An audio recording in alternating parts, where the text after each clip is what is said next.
Bien, bonjour à toutes et à tous. Marie-Pierre, merci de m'accueillir, parce que c'est aussi pour moi un plaisir, un honneur de venir partager cette journée du Lean. Donc moi, je vais vous parler un peu de la table basse Alinéa, qui est en rupture, et justement l'impact du Lean et comment on peut avoir une vision différente avec le Lean. Avant de vous parler d'Auchan, je vais peut-être un peu vous présenter qui je suis, le parcours que j'ai dans le Lean.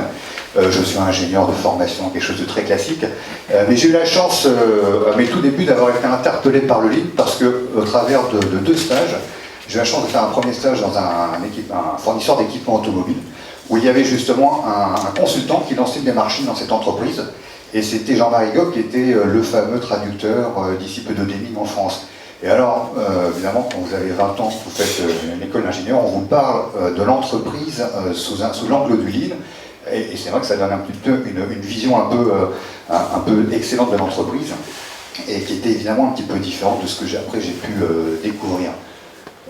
Après avoir été diplômé, je rentre dans l'industrie automobile, ce qui était un schéma très classique, chez un équipementier, et là je rentre pour faire de la qualité, et je fais d'abord de l'assurance qualité. Alors c'était les années 90, c'était l'époque des ISO 9000, des certifications automobiles, EAQF, etc. Et alors, c'est un peu ironique, un peu caricatural, mais qu'est-ce que j'ai appris, qu'est-ce que j'ai découvert? J'ai découvert à comment contractualiser et assurer la non-qualité, finalement. Parce que, avec un peu de recul, ça peut être un petit peu ça. Et ensuite, je suis parti en usine pour prendre la responsabilité de la fonction de qualité dans une usine qui était dans le nord de la France déjà, en Picardie. Et donc, j'étais en production, j'étais responsable qualité. Et là, j'ai appris à négocier la non-qualité. Donc responsable qualité tous les jours avec mes clients automobiles, comment j'allais un peu faire le monsieur Malocène des défauts qualité des produits qu'on livrait. C'était un petit peu comme ça, en tout cas avec du recul, un petit peu comme ça que je l'ai vécu. Et puis en 98, il y a donc Toyota qui s'implante dans le Nord. J'ai la chance d'être interpellé par Toyota, et là d'aller un petit peu, donc, on va dire, dans l'univers du Lean et de la qualité totale. Et là, évidemment, je vais découvrir la vraie transformation entre l'assurance qualité, la gestion de la qualité ou de la non-qualité, à du Lean et une vraie qualité totale. Alors, les premières années, c'est vraiment des années de start-up. Ça n'a rien à voir, en fait, avec l'expérience Lean Toyota. C'est comment, quand on est au début une équipe de 50 personnes, monter une usine, construire une usine, recruter, etc. Et donc, c'est une expérience extraordinaire, mais qui n'est pas forcément propre à celle de Toyota. Et après 2 ans, quand l'usine commence à produire, alors là, pendant, on va dire, les 5 premières années de production, de vivre l'expérience de comment, on va dire, des managers français issus de l'industrie automobile française, puisque à peu près tous nous venions de cette expérience-là, et bien comment on fait notre transformation et de découvrir ce que c'est que le Lean, le vrai TPS, le vrai Toyota Production System, et surtout ce qui a été très bien présenté par Marie-Pierre, l'état d'esprit qui est nécessaire et alors là c'est un long travail, parce que dans une usine de 4000 personnes, où vous avez donc à peu près 200 managers, 250 managers, et bien comment faire ce changement d'état d'esprit? Ça a duré 5 ans, au moins.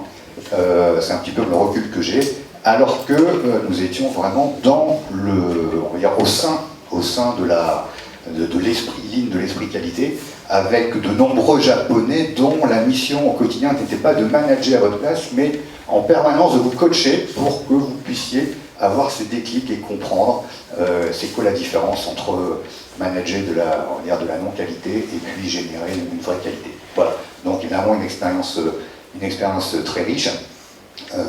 Marie-Pierre faisait le bilan factuel de la réussite d'une entreprise comme Toyota. On peut même faire un bilan encore un peu plus particulier, puisque l'usine de Valenciennes, donc c'est dans notre région. Qu'est-ce qu'on peut dire de cette usine? Aujourd'hui, c'est la seule usine automobile française qui soit capable de fabriquer des voitures, on va dire, à très faible valeur ajoutée. La Yaris, c'est un petit peu l'entrée de gamme, on va dire, c'est le segment B de l'industrie automobile. C'est des produits où il y a le nombre d'offres la plus importante. C'est là où il y a le plus gros volume, c'est là où les marges sont les plus faibles. Et donc, c'est là où en fait, c'est le plus difficile de gagner sa vie. Et Valenciennes, c'est la seule usine qui peut fabriquer ce modèle-là en gagnant de l'argent. Voilà. Donc là où tous les autres constructeurs ont fermé, délocalisé, soit au sud de l'Europe, soit dans les pays de l'Est, soit dans le Maghreb. Donc c'est aussi cette démonstration-là de dire, avec le système, avec un système d'une puissant, eh ben, on peut satisfaire ses clients et avoir un modèle économique qui soit tout à fait rentable. Voilà, donc après cette expérience, je vais chez Auchan, hein, il y a environ 8 ans. Alors pourquoi je vais chez Auchan? Souvent on me pose la question, alors qu'est-ce qui se passe? La première chose, c'est que bon, près de 9 ans dans cette usine, au bout d'un moment, on a tendance un peu à tourner en rond. Toyota est un groupe extraordinaire, 300 000 personnes, présents dans plein de pays dans le monde. C'est génial quand vous êtes japonais. Quand vous êtes français, ben vous êtes un peu dans un univers un petit peu clos. Et du coup, je me suis dit, pourquoi pas faire cette même expérience dans un grand groupe aussi de 300 000 personnes, mais nordiste, en étant nordiste. C'est beaucoup mieux, voilà. Et puis surtout, ce qui m'intéressait, c'était de quitter un peu ces 9 années on va dire, d'école du Lean, parce que pendant 9 ans, moi j'ai toujours eu l'impression de n'avoir jamais rien compris au Lean. Parce qu'à chaque fois que vous faites quelque chose, vous avez toujours votre coach japonais qui dit c'est bien, c'est super, mais alors l'étape d'après, le next step, c'est ça. Hein, vous êtes en fait dans une école, la prépa du Lean, et moi j'avais envie un peu de sortir de ça et puis de vivre un peu une expérience Lean personnelle, et donc du coup de faire de la conduite du changement et de l'apprentissage du Lean. Et puis de rentrer dans la grande distribution, c'était quelque chose que je trouvais quelque chose d'un petit peu fun, de changer de secteur d'activité. Donc voilà, donc je me retrouve chez Auchan il y a un peu plus de 8 ans, pour cette mission de développer le Lean chez Auchan. Alors, pourquoi Auchan se met dans sa stratégie de développer le Lean? Je pense qu'à la base, c'est parce que Auchan prend conscience que tout son modèle de rentabilité, historiquement, est basé sur un modèle de croissance. Voilà, la grande distribution se développe dans les années 70 en France, elle se développe dans les années 90 dans les autres pays comme les pays de l'Est, elle se développe dans les années 2000 sur le marché asiatique, et donc toute la rentabilité de l'entreprise est tirée par un modèle de croissance. Et évidemment, quand les marchés commencent à être saturés, le marché de la grande distribution en France, ou l'Espagne ou l'Italie est hyper saturé, il y a plein de généralistes comme Auchan, il y a plein de spécialistes. Et en fait, la pérennité du modèle économique, elle a besoin d'être tirée par la performance, c'est-à-dire faire mieux tous les jours ce que l'on fait, ce qu'on a fait hier. Et donc les dirigeants d'Auchan, en tout cas certains dirigeants d'Auchan se disent, ce modèle-là que l'on ne connaît pas, et ben voilà, on perçoit que dans le modèle automobile, sur l'exemple de Valenciennes, c'est un modèle qui nous permet d'améliorer pas améliorer la rentabilité, de pérenniser notre modèle économique via l'amélioration de la performance. Et du coup, il y a un programme Lean qui se développe. Alors, l'entreprise Auchan, en quelques chiffres, hein, je pense que on est le 11e groupe de distribution alimentaire mondiale, donc on est loin d'être le plus gros, très présent en France bien sûr, on est le 3e en France, donc une grosse entreprise de 300 000 personnes, donc quand je vous dis Valenciennes 4 000 personnes, il faut 5 ans pour vraiment passer dans un vrai état d'esprit Lean. Dans une entreprise de 300 000 personnes, ça demande beaucoup de patience, beaucoup de patience, une conduite du changement qui est très longue, présent dans 15 pays, 2,4 milliards, alors c'est pas 2,4 milliards de clients parce qu'on ne sait pas forcément bien les compter, c'est 2,4 milliards de tickets clients. Donc 2,4 milliards d'expériences clients par an, et donc c'est ça évidemment qui va nous intéresser dans le propos, sur des hyper, sur des super, des drives, et puis également dans une expérience de e-commerce. Alors, chez nous, c'est quoi notre premier problème qualité dans la grande distribution? Ben, ça a été naturellement dit par Marie-Pierre, c'est la rupture. Effectivement, le nombre de clients, je suis client, vous êtes client, ou quand vous faites vos courses, eh ben, vous êtes content, mais vous revenez bredouille parce que vous aviez sur votre liste de courses, ou vous aviez même un achat d'impulsion, vous dites « Oh, ça est belle cette affiche, cette promo », et puis on a plus. Donc, naturellement, notre première problématique de non-qualité, c'est la rupture. Alors, historiquement, la rupture, on se dit, ben, le problème solving naturel de la rupture, c'est quoi? Ben, d'abord, bien mesurer. C'est effectivement important de commencer à bien comprendre cette mesure de la non-qualité, qu'est-ce qu'elle représente? Bon, c'est pas très difficile. On s'aperçoit dans ces cas-là que les vraies ruptures, c'est pas 400 ou 500 dans un hypermarché classique comme on peut avoir dans la région, mais c'est 1200. Donc déjà on se dit, ah, alors c'est pas que tout d'un coup on est devenu plus mauvais, c'est simplement qu'avant on n'avait pas la vraie conscience de notre vrai niveau de non-qualité. Parce que généralement quand on a fait ça, le résultat c'est de dire, bah, alors on démarre une démarche ligne et l'effet immédiat c'est que l'indicateur s'écroule. Oui c'est vrai, simplement c'est une prise de conscience. Alors après on se dit par où commencer? 1200 ruptures, par où commencer? Et bien naturellement on se dit on va commencer par attaquer les ventes plus fréquentes, parce que évidemment c'est là où on va impacter le plus de clients, et puis du coup les enjeux d'action prioritaire, ben, ça va être le chiffre d'affaires perdu. Essayer de travailler au travers les gros enjeux, c'est les produits qui sont à très forte fréquence de vente. Et puis alors, détection automatique en caisse, c'est facile, hein, si un produit se vend régulièrement, mais si un moment il se met à plus se vendre, on va dire ah là il y a une rupture. Voilà, donc le problème solving naturel chez Auchan depuis plusieurs années. Voilà.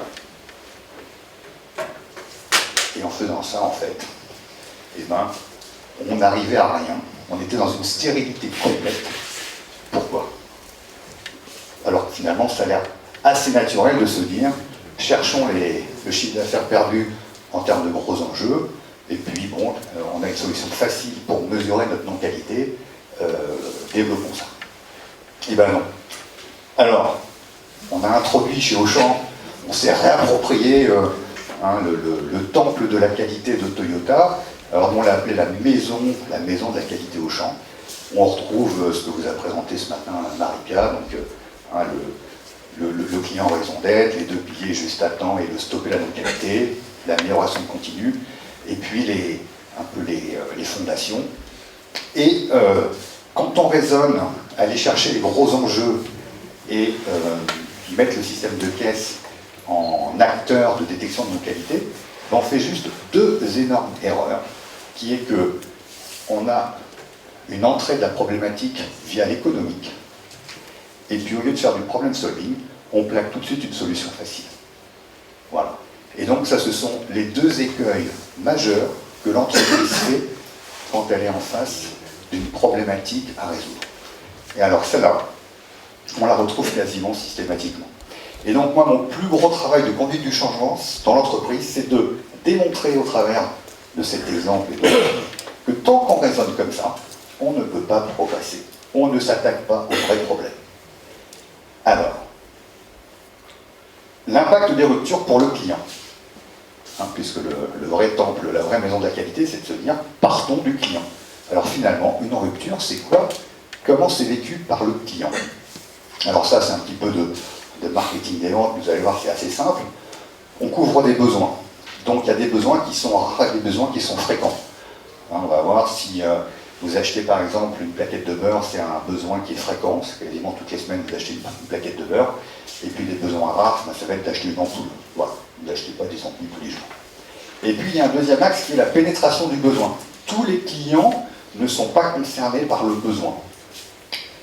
Alors, si je reprends la matrice avec les deux dimensions, le râpé et les pâtes, qui sont, on va dire, les produits les plus vendus dans toute la grande distribution, pas que chez Auchan, et ben, généralement tout le monde mange du râpé et des pâtes, et puis on en achète tous assez fréquemment. Si on prend un besoin de fréquence rare, mais qui touche tout le monde, c'est les serviettes de toilette. Tout le monde a des serviettes de toilette à la maison. Par contre, vous n'achetez pas des serviettes de toilette toutes les semaines. C'est une fréquence d'achat qui est très rare. Après, vous avez des besoins qui sont rares et qui concernent peu de clients. La pince à dessertir, que l'on vend dans tous les bons rayons bricolage Auchan. Donc la pince à dessertir, c'est pour enlever la protection plastique d'un fil électrique. Il n'y a que les bricoleurs qui ont ce type de besoin. Et un bricoleur ne va pas acheter une pince à dessertir toutes les semaines. Voilà. Et enfin, on a les besoins qui concernent peu de clients, mais qui sont fréquents. Les gens qui mangent du sans gluten, c'est une partie, c'est quoi? C'est 15% des clients, 10% des clients, et par contre, ils vont faire des achats fréquents. Alors, si on fait l'analyse un petit peu, par rapport à comment on répond à ces besoins, cette partie-là, on est plutôt sur des faibles rotations de vente, et généralement, on a des gammes qui sont assez courtes. La pince à dessertir, on a un modèle. Voilà. Par contre, quand on est en haut sur des besoins fréquents et des pénétrations qui concernent tous les clients, on va avoir des gammes qui vont être très larges et très profondes. Ça veut dire quoi, large et profonde? Ça veut dire que le râpé, il va y avoir plein de marques différentes. La marque Auchan premier prix, la marque Auchan haut de gamme, la marque nationale du fabricant de fromage. Et puis profonde, c'est-à-dire que ça va exister en 100 grammes, 250 grammes, 1 kg. Voilà, donc en fait, on a beaucoup de choix. Alors si on regarde maintenant l'impact de l'insatisfaction client par rapport aux ruptures, ben, en fait, sur le râpé, sur les pâtes, la substitution, elle est assez facile pour le client. S'il n'y a pas mon râpé habituel en 250 grammes de la marque Emmental, eh ben, je vais pouvoir quand même repartir avec du râpé qui est quasiment très proche de mon besoin habituel. Sur des fréquences de besoins qui sont plus rares, la substitution va commencer à être plus difficile. Vous avez besoin de changer votre pommeau de douche. Mais votre pommeau de douche à la maison, celui qui est cassé et qui fuit, il était blanc avec, vous savez, 3 positions de G. Vous pouvez un petit peu le même pommeau de douche. Sur ce pommeau-là, blanc et avec ces 3 fonctions, on n'aura peut-être qu'un seul modèle. Et donc, si vous êtes vraiment attaché au blanc et aux 3 fonctions, eh ben, vous n'allez peut-être pas substituer. Si le pommeau n'est pas là, ce modèle-là, vous n'allez peut-être pas l'acheter. Et donc, vous risquez d'aller l'acheter ailleurs. Sur cette partie-là des besoins, eh ben alors, le risque de perte de chiffre d'affaires du produit, il est quasiment écrit à l'avance. Hein, une pince à dessertir, il n'y a qu'un seul modèle, vous en avez besoin parce que vous avez besoin de bricoler, il n'y a pas de substitution possible, ben vous allez chez Leroy Merlin l'acheter. Le Leroy Merlin, comme c'est le spécialiste, lui, il aura de toute façon une gamme plus large et plus profonde. Et alors, le dernier, c'est que, et moi j'ai vécu cette expérience-là quand je suis arrivé dans le Nord, chez Toyota. J'avais ma fille aînée qui à l'époque avait 1 an, elle ne supportait pas le lait de vache. Et donc, il fallait qu'elle boive du lait de soja. Et habitant à Villeneuve-Nasque par hasard, mon magasin, mon hypermarché naturel, c'était l'hypermarché Auchan de Vélo. Et à l'époque, il y avait juste un produit, c'était le lait Bjorg calcium soja. Et il était régulièrement en rupture. 1 fois, 2 fois, 3 fois. Et à un moment, avec mon épouse, on s'est dit, mais c'est pas supportable. Et on a découvert le carrefour Wascal, qui était à 3 km plus loin, mais qui avait le mérite d'avoir du lait de soja jamais en rupture. Et pendant 5 ans, mon caddie, qu'on appelle un client C++, c'est-à-dire avec pas mal de pouvoir d'achat, et ben on a fait pendant 5 ans notre caddie chez Carrefour. Et puis à un moment, Carrefour a fait des travaux où ils ont fait leur parking à étage. Et pendant 6 mois, c'était la boue tous les ans. Et à ce moment-là, on a redécouvert Auchan V2. Et entre-temps, ils avaient résolu leur problème de lait de soja où ma fille n'avait plus besoin de boire du lait de soja. Et après, j'ai pu aller chez Auchan. Tout ça, c'était avant d'aller chez Auchan. Donc là, en fait, on a perdu le caddie complet du client. Et du coup, ben, vous l'avez compris, une approche en disant on va aller chercher les enjeux les plus gros en termes de forte rotation, ben, on était en fait situé là-dessus, alors que le risque et l'insatisfaction la plus forte du client, elle était tout sauf là. Alors, ça m'amène à démontrer un petit peu les faibles et fortes rotations, c'est majeur, et on a tous cette problématique-là quand on a un catalogue de produits, on a toujours des produits qui tournent très fort, puis des produits qui tournent moins fort, ils ont tous leurs besoins, parce que tous ces produits répondent à des besoins. Et si on regarde les fréquences de vente d'un hypermarché, suivant cette lecture-là, c'est quel est le pourcentage de produits où on fait au moins une vente par jour? Alors c'est 22%. Combien de produits on fait entre une vente par jour et une vente par semaine? C'est près d'un tiers, etc., etc. Et donc on s'aperçoit qu'on a quand même des produits qu'on ne vend pas souvent, parce qu'encore une fois, le pommeau de douche ou la pince à dessertir, ben, il faut l'avoir si on veut être un hypermarché, parce que sinon on devient un supermarché. Le supermarché, en fait, il ne couvre pas ces besoins-là, il couvre que les besoins fréquents. Et donc on a besoin d'avoir. Et donc quand on regarde dans les rayons, le frais libre-service, c'est-à-dire c'est tout ce qui est le beurre, les yaourts, le jambon sous cellophane, etc. Alors on a presque la moitié des produits qui se vendent au moins une fois par jour. On a très très peu de produits qu'on ne vend pas. Et puis ça tombe bien parce qu'en plus souvent c'est des produits frais. Donc ne vous inquiétez pas, les produits qui sont là, ce sont des produits qui ne sont pas périssables. Hein. C'est du style des noix, des graines, des choses comme ça. Et puis si on prend un secteur qui est tout ce qui est l'électronique, ce qu'on appelle le M, en fait, c'est tout ce qui est technique, donc ça va de la machine à laver, le téléviseur, la clé USB, l'ordinateur. Bon, et bien là, voilà, vous n'achetez pas une machine à laver tous les jours, ni un ordinateur, et donc on a des produits qui tournent beaucoup moins souvent. Donc ça, c'est bien la démonstration que de suivre les sorties caisses, et ben c'était pas du tout le bon cheval, on était à côté du sujet.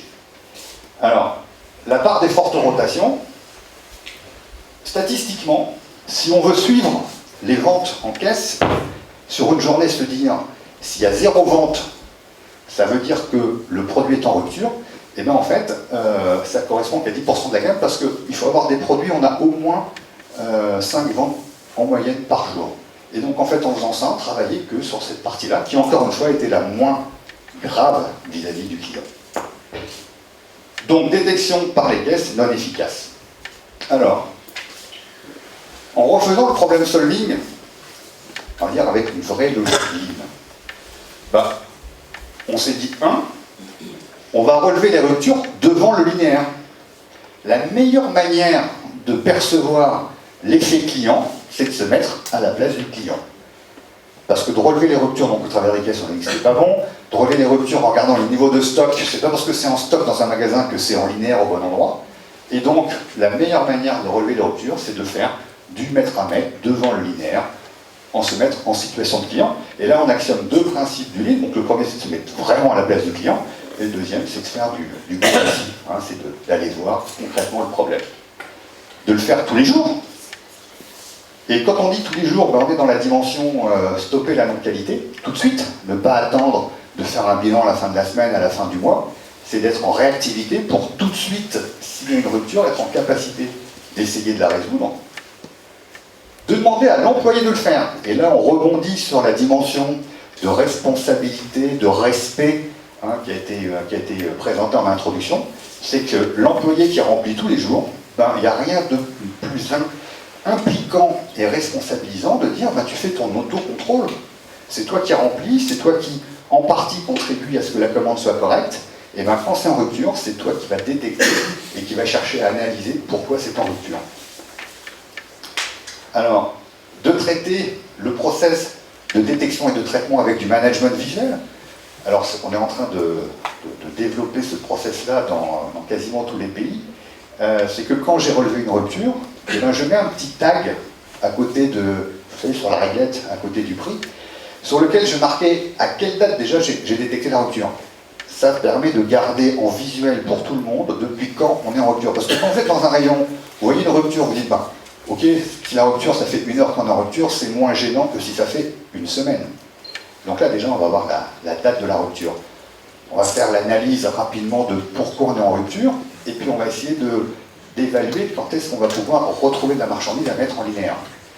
Ce management visuel, et là on est vraiment dans les principes du management visuel, ça permet à n'importe qui, alors d'abord le client, mais à tous les collaborateurs d'un magasin, de l'employé à son chef de rayon, jusqu'au directeur de magasin, jusqu'au directeur ligne du groupe, et quand on est dans un magasin, de se dire, s'il y a des ruptures, il n'y a pas d'étiquette, c'est que le processus de détection de traitement de rupture n'est pas appliqué, n'est pas sous contrôle.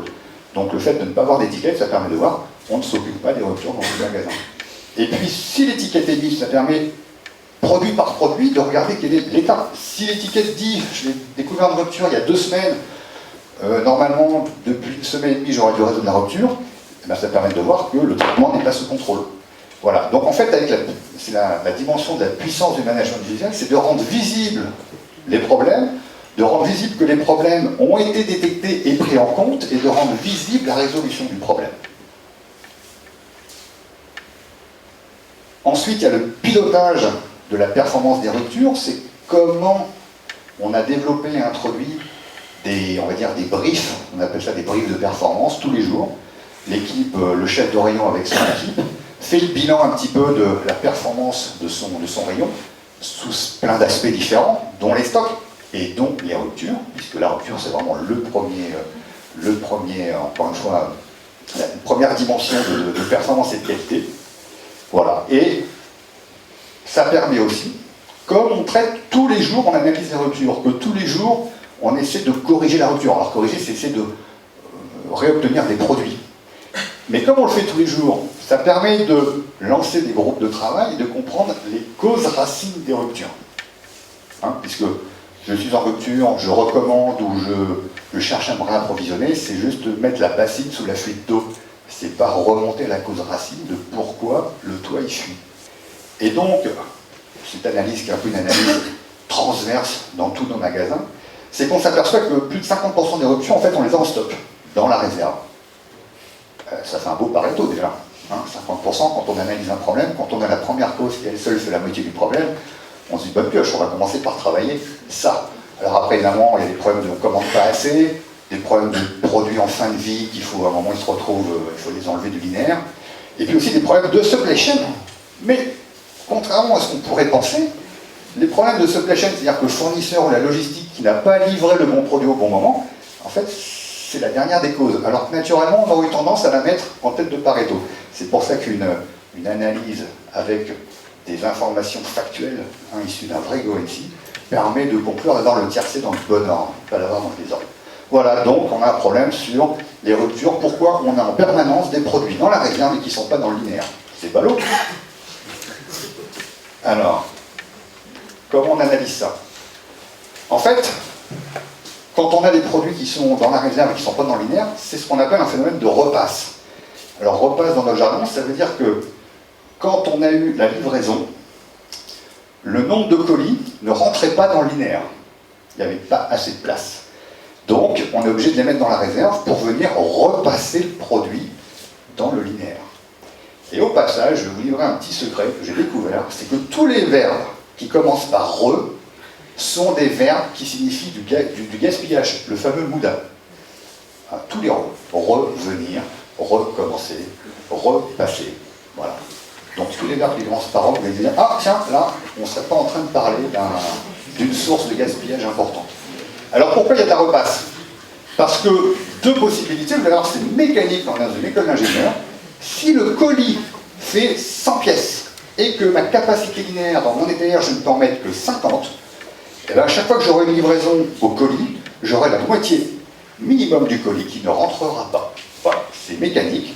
Et la deuxième, c'est si le besoin à couvrir est plus gros que ma capacité linéaire. Alors, le besoin à couvrir, c'est grosso modo les ventes journalières moyennes multipliées par la cadence de livraison. Si je vends en moyenne 10 par jour et que je suis livré une fois par semaine, et si je suis ouvert 6 jours par semaine en France, eh ben, il faut que j'ai minimum 60 places d'articles dans ma capacité linéaire, sinon je ne tiens pas mon besoin à couvrir.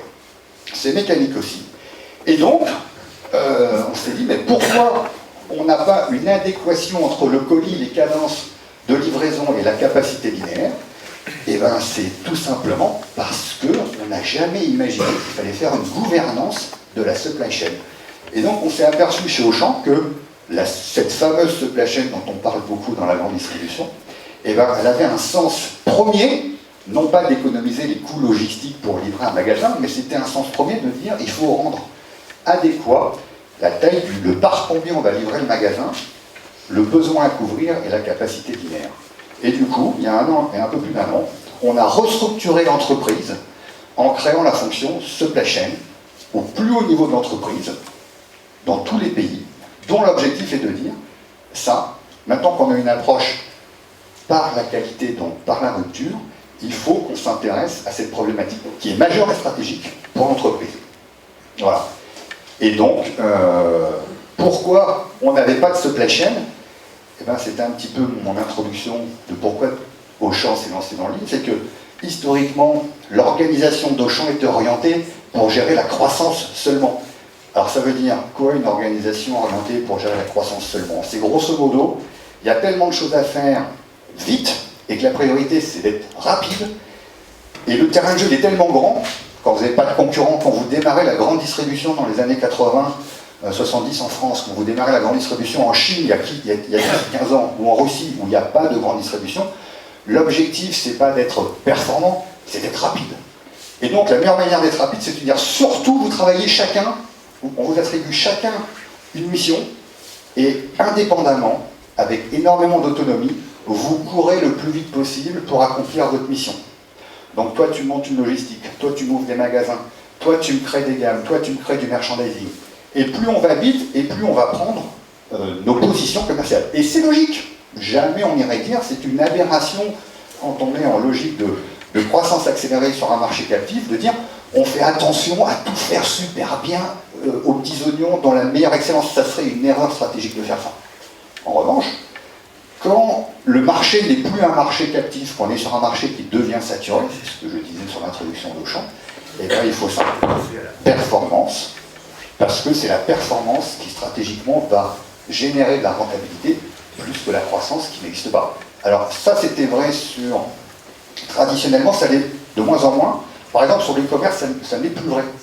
Le-commerce c'est un marché captif. Le-commerce a des progressions à 2 chiffres dans tous les pays du monde, en France inclus. Amazon en particulier a directement positionné la performance en disant sur le e-commerce, tout le monde peut y aller, mais nous d'entrée de jeu, on pose un modèle de performance sur le modèle du e-commerce. Et du coup, pour se développer du e-commerce, il faut être en logique de croissance et 2 en même temps en logique de performance. Sinon le modèle économique n'y est pas. De la rupture. Alors, on a compris les causes racines, on a développé la fonction supply chain. Qu'est-ce qu'on a compris de cette fonction supply chain? C'est qu'il fallait développer les principes du juste à temps. Voilà. Donc ça veut dire quoi concrètement? C'est que pour résoudre nos problèmes de repas, où les colis, grosso modo, sont plus gros que les étagères, et où les consommations de plusieurs jours de vente sont plus gros que les étagères, eh bien, développer le juste à temps, c'est de dire qu'on va livrer plus souvent de plus petites quantités. Alors ça paraît évident, mais alors chez un grand distributeur, c'est-à-dire que ça remet en cause toute la logique de commande, toute la logique de fonctionnement d'une logistique, toute la logique des systèmes d'information qui vont avec, toute la logique d'achat. Parce que plus on achète en gros volume, et plus on touche des marges arrière. Donc la logique historique du retail, ça n'est pas de faire du juste à temps.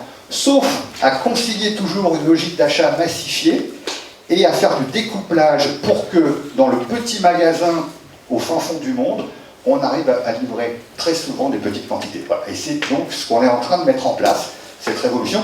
Donc ça veut dire que grâce à ce problem solving, ces causes racines, on s'est penché sur le problématique de la supply chain qui est en train d'aboutir sur une révolution culturelle du juste à temps qui n'existait pas globalement chez Auchan, mais dans le retail en général. Voilà, alors, à un moment, on vous dit qu'il parle beaucoup. Donc, ça, c'est un exemple qu'on a fait il y a 1 an, c'est de le rayon bricolage, la fameuse pince à dessertir. Alors, c'est un magasin de Moscou. Alors, vous voyez, ça, c'est le linéaire avec notre pince à dessertir qui est exactement là. Et au-dessus, on a autant de stock que dans le linéaire. Pourquoi? Parce que la pince à dessertir, elle est fabriquée en Chine, carton de 200 pièces, comme ça. Et que le carton, évidemment, il ne rentre pas sur une broche. Donc le carton est en haut. Et plusieurs fois par semaine, il faut descendre le carton pour mettre une dizaine de pièces. Voilà, sinon on est en rupture. Et donc ça, c'est après avoir transformé la supply chain, il n'y a plus rien au-dessus. Et puis évidemment, le linéaire est toujours bien, et la pince à dessertir est toujours là. Alors, on a mis un nouveau modèle de supply chain qu'on appelle le picking au Stück. Stück en russe, ça veut dire à la pièce. Voilà. Pour livrer les... Voilà, c'est une première expérience où il y a 48 magasins qui sont livrés par cet entrepôt localisé sur Moscou, qui génère du coup un zéro repasse. Alors, entre guillemets, évidemment, on a énormément diminué la repasse, il en reste un petit peu, sur le segment bricolage. Voilà, donc sur 1800 références, on a baissé les ruptures de 40%. Puisque comme, rappelez-vous, la première cause de rupture, c'est la pièce gelée mais en haut, et vous avez compris que c'était hyper compliqué de descendre une palette, de défilmer la palette pour trouver le produit qui manque. Donc en fait, c'est comme c'est un processus non opérationnel, ce processus ne se fait jamais. Il n'y a que dans la tête, on va dire, des ingénieurs qui ont conçu le process, qui disent, il n'y a qu'un faucon.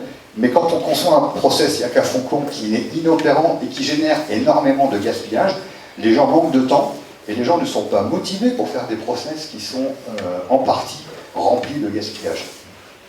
Voilà, donc baisse de rupture de 40%. Alors, évidemment, entre descendre des palettes, les défilmer pour les mettre en rayon et faire comme ça des allers-retours en permanence, versus je reçois tous les jours un conditionnement dans lequel j'ai la pince à dessertir que j'ai vendue la veille ou l'avant-veille et que je mets directement linéaire, c'est du 1 pour 1, donc il y a toujours de la place. Et bien on a gagné un temps important sur la productivité de la mise en rayon. Les stocks ont baissé de 20% au global, parce qu'ils ont baissé évidemment très fortement en magasin, mais ils ont augmenté un petit peu en logistique. Et le process logistique, en plus, on s'est aperçu que le process était à ISOCOU, que le process précédent travaillait par colis. Alors en fait, on n'a rien inventé, parce que ça, c'est le process Decathlon, qui est un de nos benchmarks et cousins. Voilà.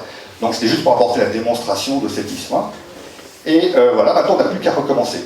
Et alors, on s'est aperçu que, en fait, les problèmes de rupture par rapport à ça, c'est les produits qui sont implantés dans un magasin, et ça, c'est les produits qui sont disponibles, donc pas en rupture.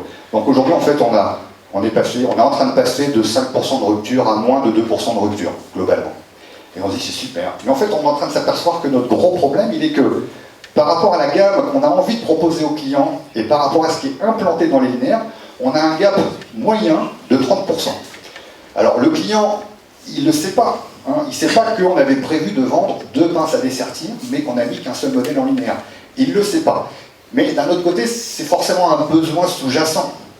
Et donc, maintenant qu'on est en train de résoudre le problème des ruptures, on s'attaque maintenant au problème de la détention. Voilà. Donc c'est notre deuxième nouveau sujet. On fait tourner la roue du PDCA. Et en conclusion, je dirais que ne jamais rentrer par l'angle économique d'une problématique, mais toujours par la réalité du client. C'est comme ça que je résumerai mon intervention, et en tout cas c'est le message majeur que je fais passer tous les jours chez Auchan. Merci de votre attention.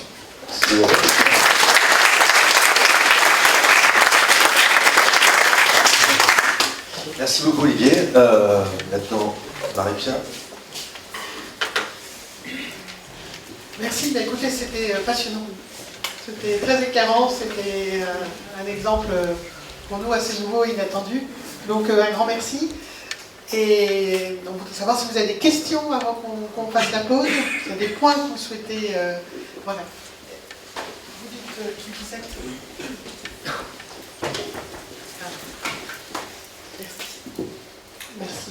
Bonjour, donc, je suis Gamelle Medusen et je travaille pour Philips System. Merci pour votre présentation. Moi, j'ai la question, c'est est-ce que vous êtes passé par l'étape problem solving naturel et combien de temps ça vous a pris finalement d'arriver à ce problem solving? Alors, quand vous dites problem solving naturel, ça a été de dire naturellement, c'était ma première diapo, c'est-à-dire, ça en fait, ça a duré pendant de nombreuses années. C'était, je suis arrivé dans cette situation-là, plus récente. Alors après aussi le temps de comprendre aussi comment ça fonctionne le monde Auchan. Donc en fait cette situation-là était installée depuis plusieurs dizaines d'années, répliquée dans les autres pays, parce qu'à chaque fois qu'on ouvre un autre pays, on a tendance à répliquer la même logique d'analyse, la même logique de solution, mais avec une stérilité en termes de résultats. Et vous savez que souvent quand on a des résultats stériles, on peut avoir tendance à avoir le mauvais réflexe de dire on recommence encore plus fort ce qui ne marche pas. C'est souvent un phénomène que j'observe assez souvent. Voilà, et donc la question c'est combien il faut de temps à un trublion comme moi pour arriver là-dedans et trouver de l'écoute et que ça fasse sens. Et ça, donc ça prend du temps. Et ça ne peut se faire que par des expérimentations locales. On trouve toujours localement, à un moment, une volonté, une écoute, une volonté de se remettre en question. Des gens localement qui ont déjà eu cette perception-là, qui ont fait de l'analyse, du go and see, qui se disent, mais non, mais quand même, on a un peu l'impression de passer à côté du problème quand on travaille comme ça. Et donc, c'est en faisant des expériences réussies, en faisant partager ces expériences, que ça commence à prendre sens. Et à ce moment-là, on peut commencer un peu à diffuser, mais pour autant, et j'en discutais avec Nicolas au moment du café, ce sont des expériences qui sont locales sur des petits effets. Donc, de détecter les ruptures tous les jours, de mettre des petites étiquettes, bon, ça c'est assez facile. Pour mes collègues dirigeants, ils se disent oui, le lean, la finalité est bonne, c'est bon pour mes magasins. Donc, il n'y a pas de problème. Et on supporte facilement de dire mettez-vous tous à relever les ruptures tous les jours, à mettre des petites étiquettes. Et on est quand même sur des petits enjeux, parce qu'on n'est pas la cause racine. Quand il faut aller sur la cause racine, il faut que tous les dirigeants de l'entreprise, en tout cas une majorité, prennent conscience que ce n'est pas qu'une finalité pour les magasins, les employés des magasins, mais que c'est aussi c'est aussi une démarche stratégique au plus haut niveau de l'entreprise. Et c'est là en fait où le gap est le plus long. Et je dirais que après 5-6 années de déploiement dans tous les pays de problématiques locales, terrain, de magasins, ça a permis de donner une crédibilité de la démarche. Et qu'à partir de là, on peut commencer à avoir de l'écoute et te dire, bon, si on remonte un cran au-dessus, et si on regarde les problématiques de l'entreprise, donc cette fameuse problématique de supply chain, et bien là, ça commence à faire écho, et ça permet d'avoir des actions évidemment beaucoup plus importantes quand vous décidez, il y a un peu plus d'1 an, de réorganiser complètement la logique de l'entreprise au niveau mondial et dans tous les pays, et que vous mettez la supply chain comme une fonction entière, stratégique, avec les moyens, etc., c'est que l'entreprise a fait vraiment une grosse conduite du changement. Ça prend du temps. En tout cas, chez Auchan, ça a pris du temps. Et effectivement, il faut beaucoup de patience. Il faut beaucoup de patience.